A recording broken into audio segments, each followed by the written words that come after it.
Good evening. Today is May 25th, 2016, 10:10 p.m. I want to talk about my relationship with Prince.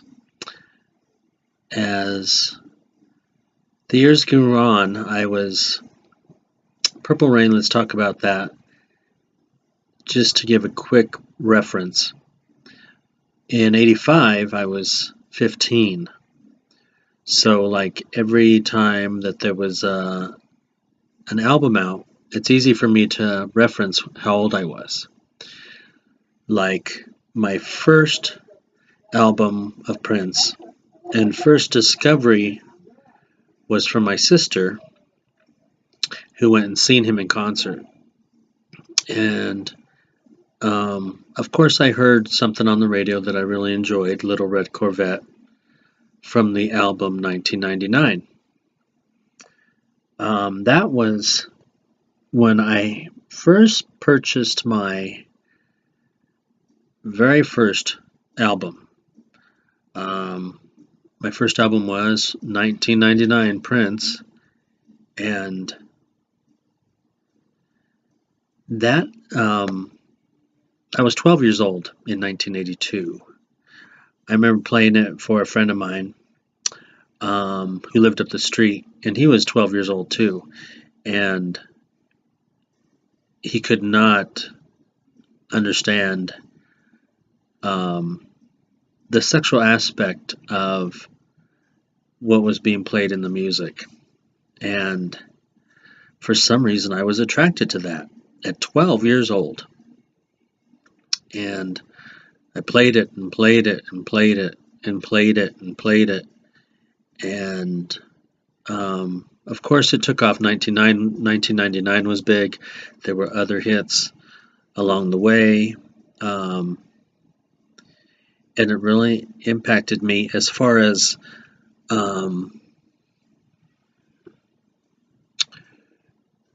every other album that he had from then on. Before Purple Rain, I knew Prince was out there. And I thought, how cool to have like this Jimi Hendrix dude play dance music. So I jumped on board, and I pretty much, being raised as an only boy, and my sisters were older. And they were off with their boyfriends, and I didn't hang out with them much, and pretty much my only influence was the radio and the TV back in the day, and that's the way it was. Other people, of course, people you saw on the street, people you would talk to, people you'd run into, was your inspiration. And that's, everybody did that. So personally, I was attracted to tank tops and leather early on too, at 12 years old. So that was the gay part of me, not even knowing that I was gay. At 12 years old, I was attracted to leather and Levi attire, which is very, very popular. This flag right here behind me, this one with the heart, is leather and Levi. It's a leather community flag. And it speaks for itself if you know what that community is all about.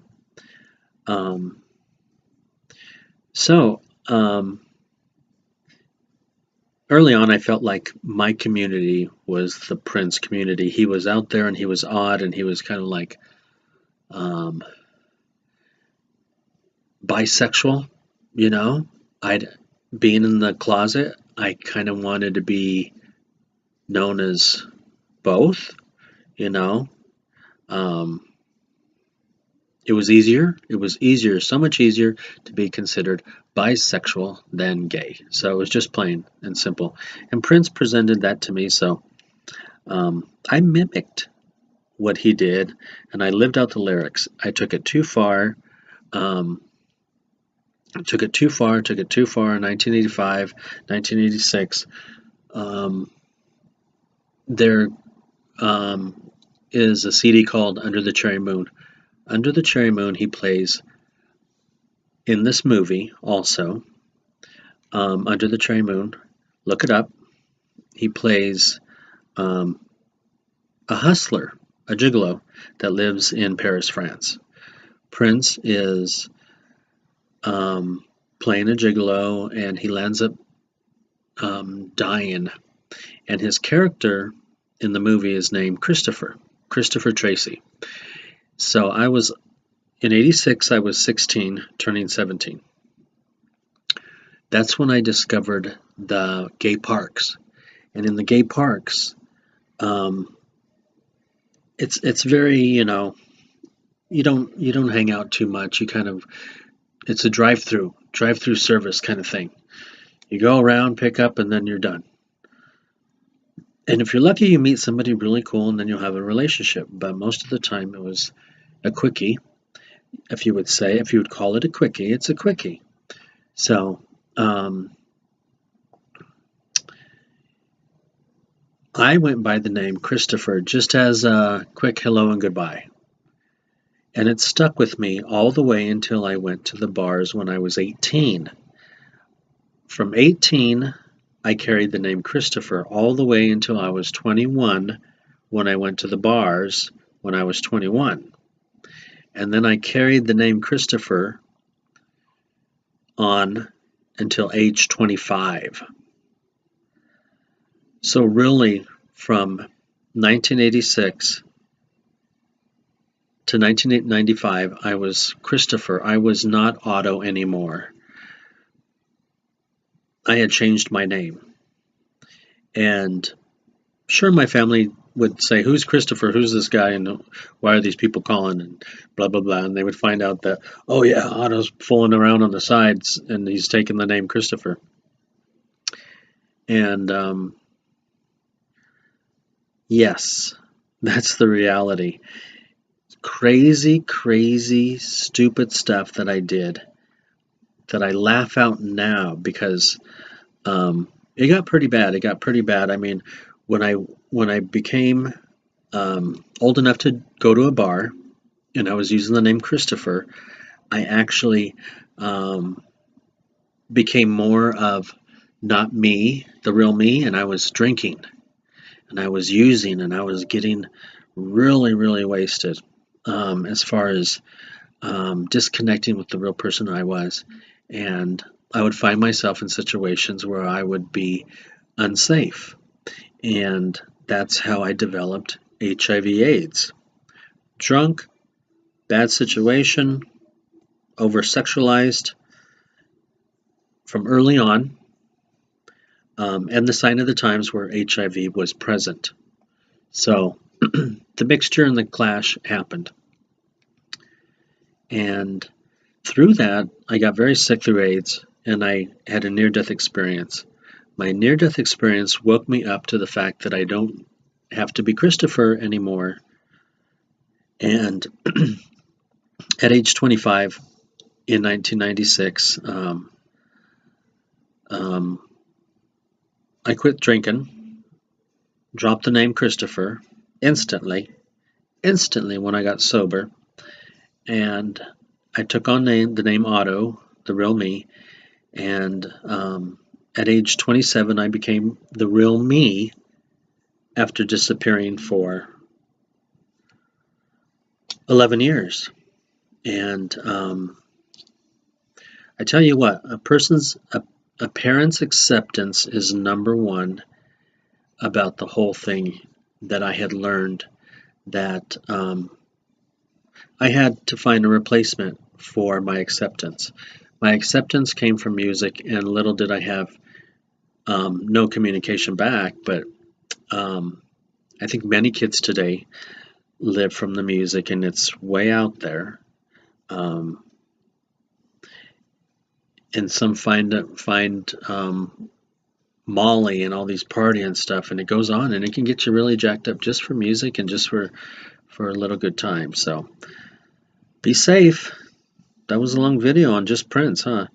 Um, but that's my relationship with him and what had really happened to me. And the way I see Prince now is just as another person. Um, am I mad? Well, all I have to say is that he's a musician that really captured my heart musically, number one, and lyrically second. And I mean, one on one, I mean, lyrically, very creative. It was just tough to ignore the lyrics in his songs. And the music was definitely a plus. So the rest is just like, yeah, the sign of the times. That's what happens, live for love and forgive. And um, that's my relationship with Prince. Boy, that was crazy. And um, I've had a tough time knowing that he had died too, because that was like my identity. It was kind of like my go-to guide. I never wanted to look exactly like him, but I was told I looked like him early on.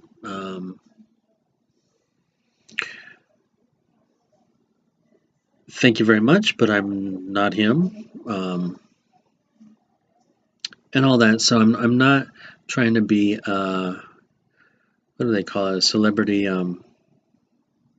clone or wannabe. Um, it's just that it was something that he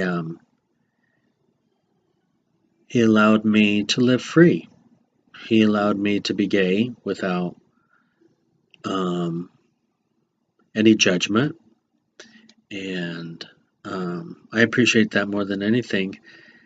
Um, how to express yourself is what's important, and that's what I learned.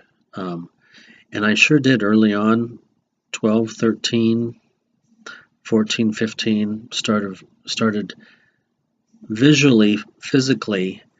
My mind became very, very, very much active.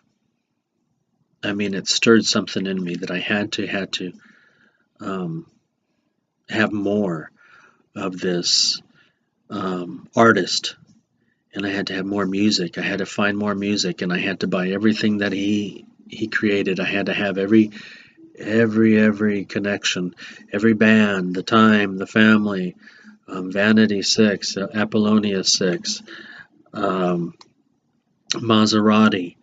I had to go on, and I had to St. Paul. I had to keep on going. Taja Seville, anything with Paisley Park logo on it, I had to buy it. It was ridiculous. Um, thank goodness I got out of that, and um, but it was something. It was like family, and it really was. And stay close to your kids because they might go off and become um, a clone of a celebrity, which is too funny. Be yourself. It's great to have inspiration. It really is, but do not mimic, or what do they call it? Isn't it in the Bible even when they say, "Oh, don't worship idols, leads to death."